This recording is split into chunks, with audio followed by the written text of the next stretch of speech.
Stress management is also one of the 5 pillars of a healthy lifestyle.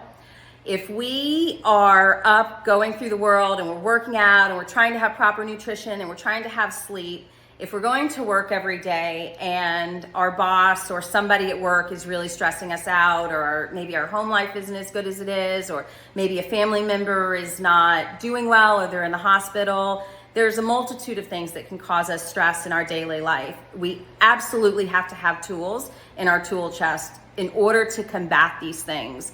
For some, it's meditation. Some, it's walking. For some of us, it's listening to an audiobook that's not stressful, maybe not politics, or a nice podcast that doesn't have to do with politics or anything like, true crime. That might not always be stress relieving, but there's so many things that we can do. We can journal. Journaling is really great. I do many different things. I meditate. I journal every morning and every evening before I go to bed. These all help me put my thoughts down so that I can ideally manage my stress. I know in the last video we talked about several different wearable metrics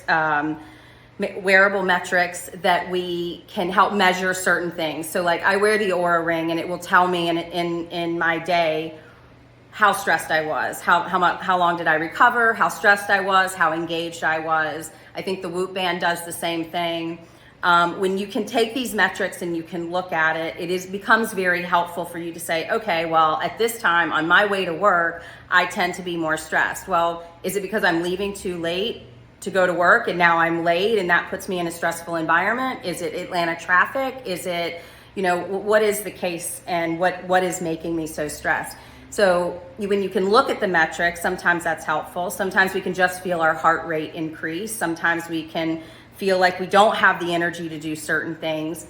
So you have to, not that you can always remove those, like I can't remove Atlanta traffic. I can't remove, somebody not, maybe a family member that's not well. I can't stop these things from happening. But what I can do is prioritize myself, know that I'm important enough to meditate or journal or go for a walk, listen to my body and say, okay, you know what? I don't want to do that HIIT class today. I just want to go take a walk and, look at nature and be around greenery and just breathe in some fresh air. So stress management is always important. It's something that you're going to have to look into doing certain things. Like I said, yoga's great, meditation, journaling, these things I cannot stress to you enough and how important they can be with stress management.